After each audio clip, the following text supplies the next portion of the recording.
Vivimos dentro da maleta do migrante. Somos o soño roto que afogou no mar. Senegalegos Bos que días atravesaron desde Radio Xanela. Son Eleonora e hoxe temos un programa moi especial, xa que contamos con familias invitadas que viron directa ou indirectamente a experiencia da migración. Bos días, eu son Telmo.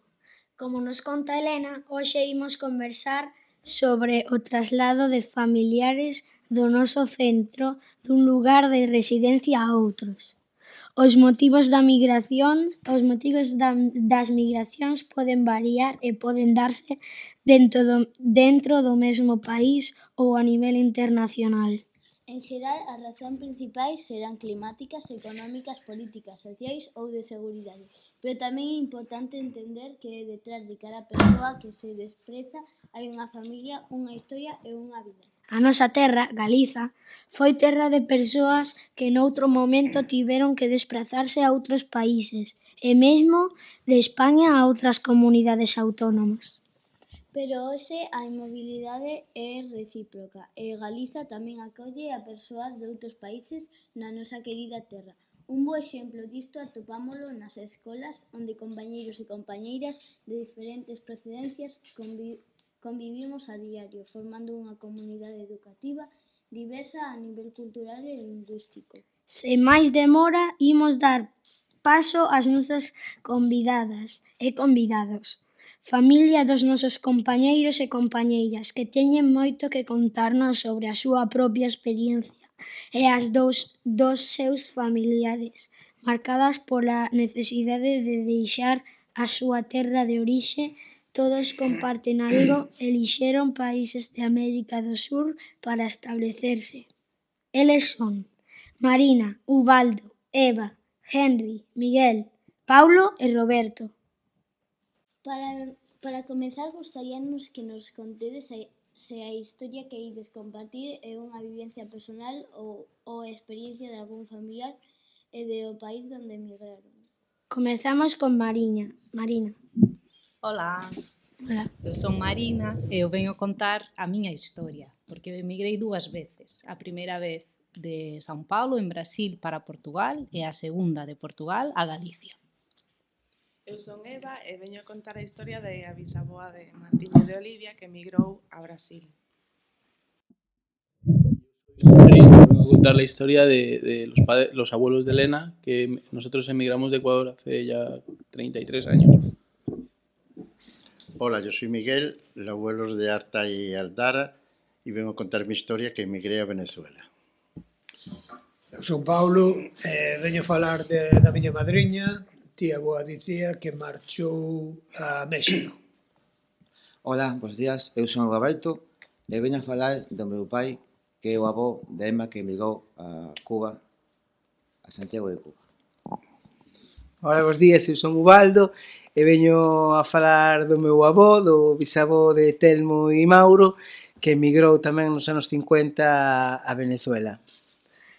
Moitas veces a migración simbolízase cunha maleta. Que lembranzas gardades ou vos contaron daquela equipaxe nan que non collía todo? Emocionalmente, que supuxo para a vosa familiar ter que despedirse dos seres queridos e comenzar de novo un país diferente? Pues yo puedo contar la primera historia, que cuando yo tenía 5 años, mis padres por trabajo se vinieron a vivir a Europa, de Brasil a Europa. Y en Brasil sabéis que hace mucho calor y en Europa hace mucho frío. Y entonces, como regalo un poco para el viaje, mis padres me compraron una manta, como un edredón de mini. Yo tenía 5 años. Y yo lo cargué en todas mis mudanzas y a día de hoy mi hijo Alexandre duerme con ese edredón, que lo seguimos usando. Y es un poco el símbolo de lo que significó salir pues, de Brasil, en este caso, y venirse a Europa. Y de cómo esas raíces quedaron en mí, yo seguí con ese edredón en todas mis mudanzas y a día de hoy lo usan mis hijos. Pois a bisaboa levaba na maleta algo que chamounos moito a atención que levara era cubertos para comer. Porque fixeron a viaxe en barco, viaxaban en terceira clase, porque os bueno, era moi caro viaxar. Entonces levaban cubertos porque ali non os daban para comer, viaxaron durante 3 semanas, entonces era máis higiénico levar os propios cubertos de cada un e ademais era unha forma de aforrar unha vez chegaban a Brasil de non ter que comprar todo de cero para empezar de cero unha nova vida. En nuestro caso, nuestros padres que hemos hablado con ellos no llevaban cosas materiales, sino que traían mucha ilusión y esperanza, porque gracias a ello pues pudimos estudiar aquí, yo pude estudiar fuera en el norte de Europa, mi hermano también, y la verdad que la educación ya de por sí para nosotros es el mejor regalo y eso lo llevaremos hasta que acabe nuestras vidas. O sea que vamos, que básicamente a veces lo hemos hablado con ellos y las oportunidades que aquí hemos tenido para estudiar o para trabajar son súper buenas y ese es el mejor regalo que nos han dejado nuestros padres. Bueno, pues yo, ¿qué voy a decir? Yo en realidad fui 15 días a Venezuela para conocerla y pues ya me quedé allí. Eso sí, llevando recuerdos y fotos de aquí. Bueno, no caso da miña madriña, o que levaba de especial era o seu fillo de 3 meses. Non levaba pouco máis levaba que iso. Pois no caso do meu pai, cando fixo viaxe a Cuba, pois como foi unha viaxe moi longa, cerca dun mes, no barco, pois na maleta levaría, porque non teño as verbas en concretas, pois as súas series personais para esa viaxe tan longa que fixo. Penso que as súas xoguetes favoritos tamén, porque era un pequeniño de 16 anos, entón tiña que estar todavía que a ilusión de onde non que era. Pois o meu avó Antonio, como moitos dos familiares que temos que nos anos 50 emigraron a Sudamérica, el salía dunha familia moi humilde, moi pobre, de un pobo, dunha aldeiña de Ribadavia, en Valdepereira. Entonces eu creo que levaba unha maleta, pero debía levar uns pantalóns e un xersei, pouco levou de equipaxe para ali.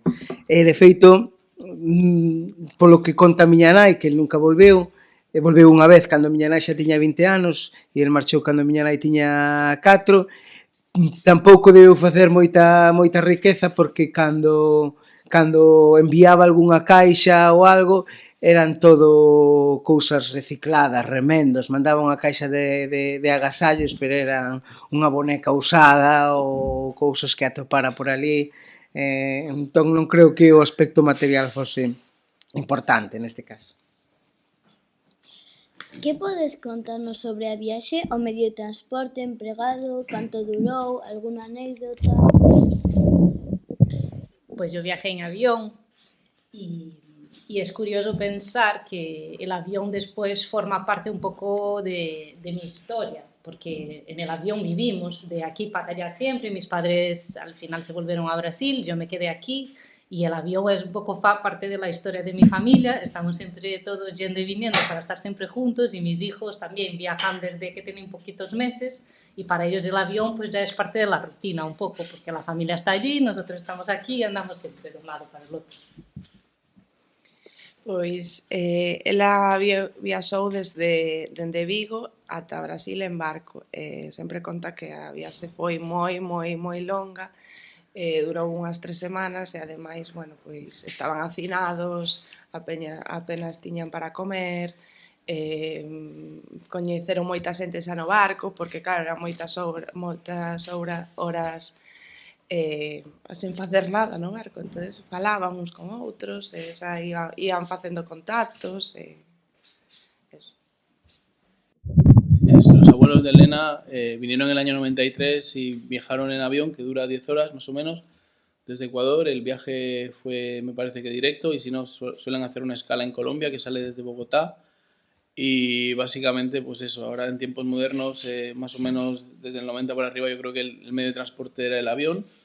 Y bueno, nosotros siempre que hemos ido a Ecuador vamos en avión. Lógicamente antes la emigración era un poco más dura por el tema del barco y tal, pero bueno, más larga, más que no sé si dura. Y bueno, pues eso es un poco lo que cuento del medio de transporte. Bueno, yo viajé en avión, salí de Santiago, un vuelo directo, en vuelo directo hacia Caracas y todo fue bien. Bueno, o home da miña tía viaxou cara a México parando en Cuba nos anos 50, 54 e ela xa viaxou en avión saindo de Madrid, imagino que foi a Madrid en tren e fixo escala en Bermudas e dali a México. Ben, pois o meu pai foi en barco, saiu do porto de Vigo, fixo escala en Nova York e despois xa foi a La Habana. Ali estaba esperando o seu tío. Foi unha viaxe bastante longa, contame que un mes e 14, 15 días. E despois, anécdotas, sí, teño varias. Teño a primeira que cando iba no barco, porque eu iba a soiño no barco. Tiña 16 anos, era un pequeniño daquela época, entón no barco iba só. E contanos que había unha monxa no barco e que fixose cargo dele. Foi a súa cuidadora mentre duraba o viaxe. Sempre estaba a cargo dele, daba a comida, cuidábao. E despois, cando baixaron en Nova York, pois fixe escala aí o barco. Ele, como calquer neno, pois quiso investigar a cidade. Baixou do barco e contanos que claro, gostaba de moita cidade, empezou a pasear pola cidade e non se deu conta que o barco zarpaba. E cando chegou ao porto, o barco zarpou. Entón, claro, chegou ali, tuvo a sorte de que estaba ali o práctico do porto, e levouno na súa barca, e entón colleu o barco e pudo subir ao barco e continuar a viaxe a Cuba.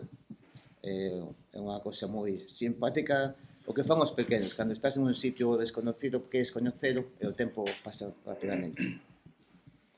Si, no caso do Visa Antonio, tamén foi en barco, como estas familias galegas, e tamén tardou, creo que un mes en chegar ao outro lado do Atlántico. Eran outros tempos, outras viaxes que os que volvestes neste século para aquí casi.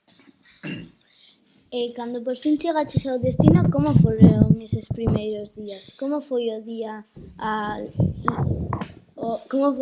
día lonxe de casa? Sentiches pouco a pouco que ese lugar tamén podía ser o voso fogar ou estivo sempre presente a morriña e o desexo de volver?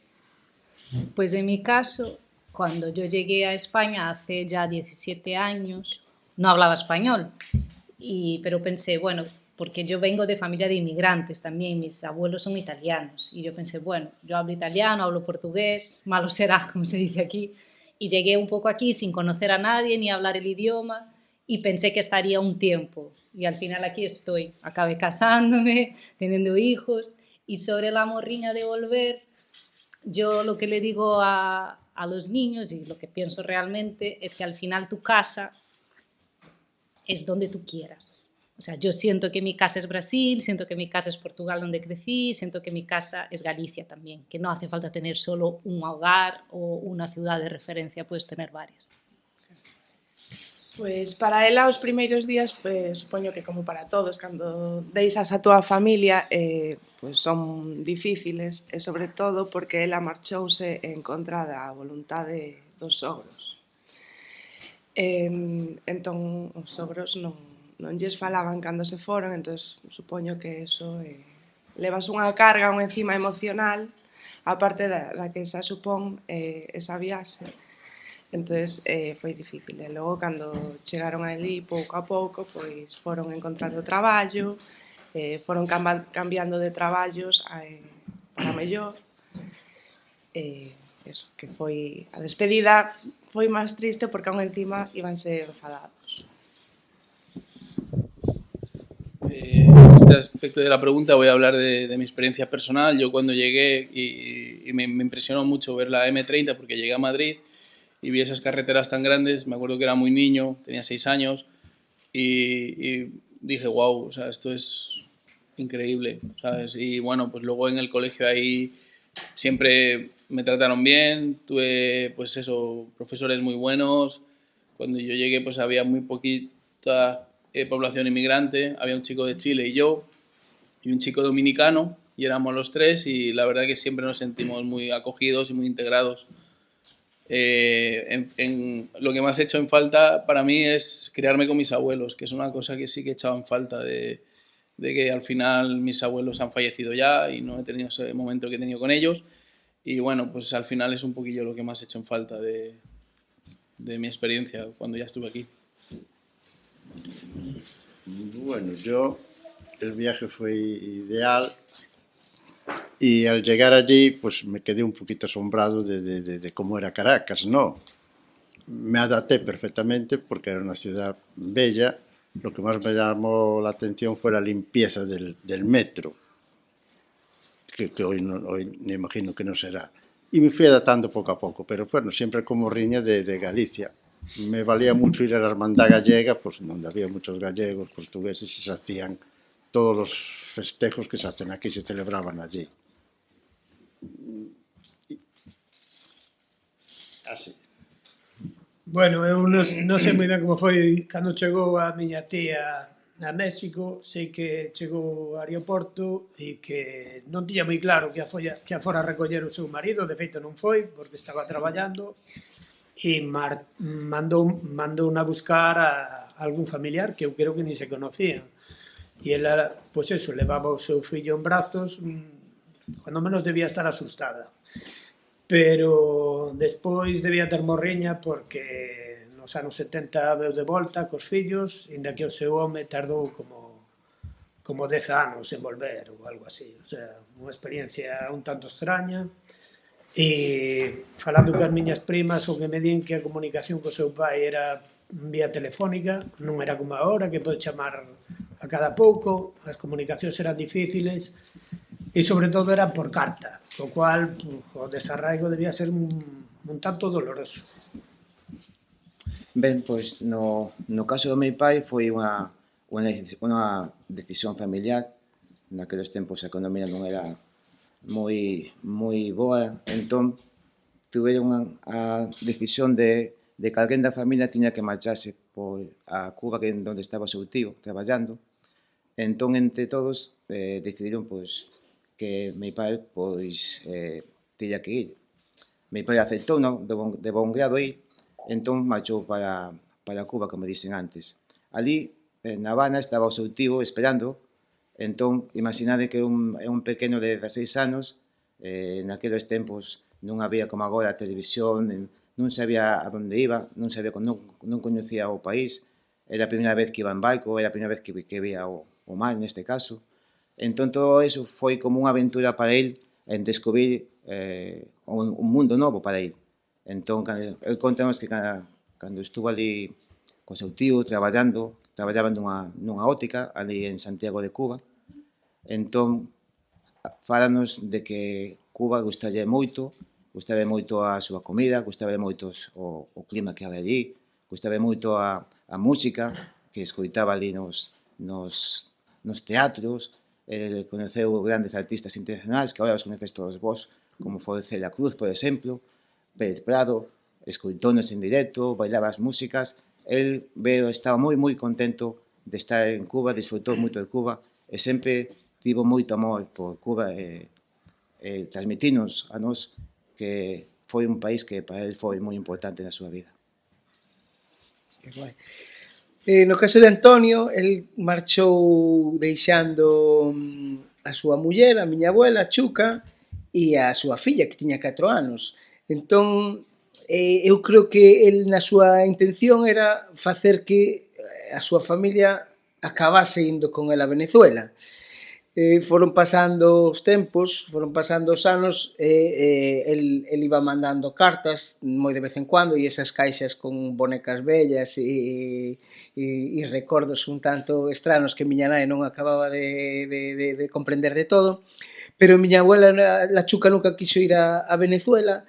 Entón eu creo que el mandaba cartas con fotos del, con agarimo, con cariño, o meu tesouro, tanto pola miña nai como pola miña abuela, pola súa filla e pola súa muller, pero foise decatando que el quería vivir ali e que a súa muller non iba a ir, para de volta, non iba a viaxar a Venezuela. Entonces, el viu, cando miña nai xa tiña 20 anos, e aí se coñeceron realmente, porque miña nai casi non lembraba nada, e recorda como 3 ou 4 días miña nai aí de vertixe, miña abuela non quería saber nada del xa, porque sentía como que a abandonara. Entonces, el se volveu xa para Venezuela, e fixo ali a súa vida, de feito, miña nai cree que ten un par de irmás ali, pero que nunca chegou a coñecer. Ainda. Queremos darvos as grazas pola vosa participación e pola vosa generosidade de compartir connosco as vosas historias. As vosas experiencias axúdanos a entender mellor o lado humano da migración e da importancia de escoitarnos e respectarnos nun mundo diverso. Ata pronto. Gracias.